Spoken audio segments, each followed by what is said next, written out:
Teknolohiya, kaibigan o kaaway ng modernong henerasyon. Bago ko simulan ang aking talumpati ay nais ko muna kayong batiin ng isang magandang araw.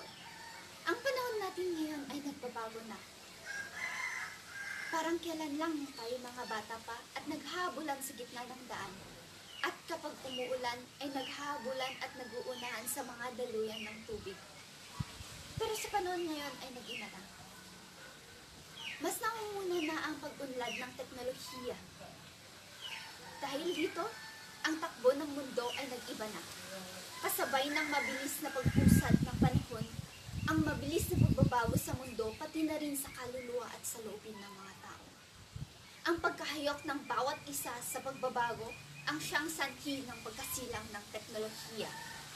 Hindi maikakailang lumawak na ang ating kaalaman tungkol sa mundo at ito ay dahil sa modernong panahon na kinabibilangan natin ngayon. Pero, gano'n na nga ba kalayo ang ating nilakbay at tila ba nakalimutan na ng mga kabataan sa kasalukuyang panahon ang mga bagay na kinagigiliwan natin gawin sa mga nakalipas na panahon? Tayo't magbalik tanaw sa mga larong Pinoy, katulad na lamang ng patintero, bahay-bahayan, langit lupa at iba pa, na siyang nagbibigay buhay sa lansangan at bumabasag sa katahimikan ng kapaligiran. Salungat sa kasalukuyang ganap ng mga kabataan pagdating sa paglalaro, kahit saan tayo lumingon, bakas ang pagbago ng teknolohiya sa mundo at kasabay nito ang malaking pagbabago ng kabataan. Halos hindi mabitawan ang mga gadgets na mas madaming oras pa ang inilalaan kaysa makipag-interaksyon o gumawa ng mas makabuluhang bagay. Ano nga ba ang epekto ng teknolohiya sa mga kabataan ng modernong henerasyon? Nararapat ba nating isisi sa teknolohiya ang unti-unting pagbabago ng pag-uugali sa tinatawag na pag-asa ng bayan? Lingid sa ating kaalaman. Patuloy na yumayabong at lumalaganap ang teknolohiya sa kasalukuyang panahon. Kasabay ng paglipas ng panahon, ang mabilis na pagbabago ng ugali ng mga kabataan sa modernong teknolohiya. Madali na ang lahat. Maging ang paggawa ng mga takdang aralin sa paaralan ay instant. Hindi mo na kailangang bumuklat ng mga libro at hanapin ang kasagutan dito. Bagkus, kaunting type at click dito ay may instant kasagutan na sa iyong takda. Nagiging makapal na ang alikabok ng iyong mga libro sapagkat nakulong na ang iyong atensyon sa isang kahong hindi maiwan ng ating panitingin kahit saglit. Mapapansin na naging tamad na ang mga itinuturing mo mga pag-asa ng bayan. Umaasa sa teknolohiyang malapit ng kumain sa kanilang sistema. Mas maraming nailalaan na oras kumpara sa mga makabuluhang bagay na maaaring gawin.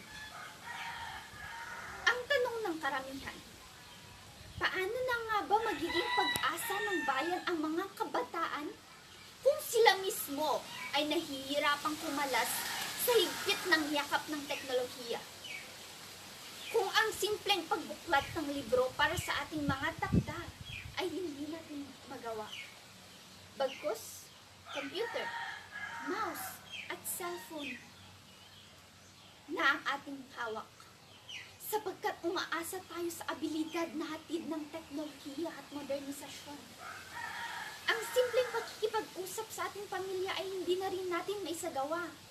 Sanhi ng mga gadgets ang pinagtutuunan natin ng atensyon at oras.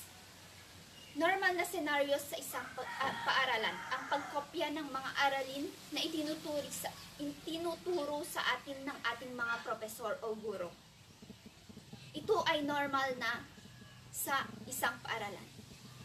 Ngunit sa halip na ballpen at papel ang ating ilalabas, kamera ng ating cellphone ang ating hahawakan sapagkat mas madali ang pagkuha ng litrato kaysa sa pagsusulat nito.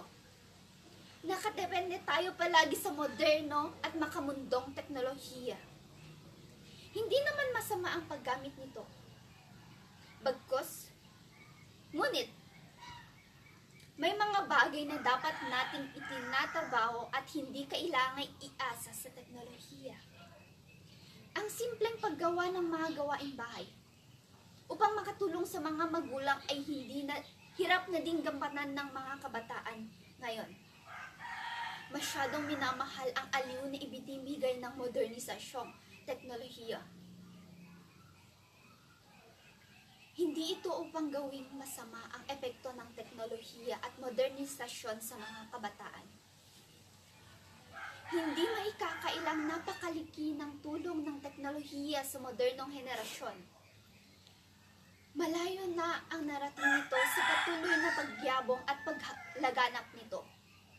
Lagi na lamang natin isaisip na ang pag-unlad ay base rin sa magandang ugali ng mga mamamayan nito.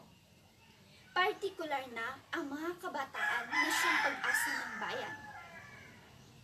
Ang disiplina sa sarili, ang susi upang hindi maabuso ang paggamit nito. Ang disiplina sa sarili, ang siyang susi upang labanan ang teknolohiya, upang magamit natin ito sa maayos na paraan. Ang mga kabataan na masipag at may magandang pag-uugali sa modernong henerasyon at ang patuloy na pagyabong ng teknolohiya ang ususi sa pag-unlad ng bawat isa. Yan lang po at maraming salamat.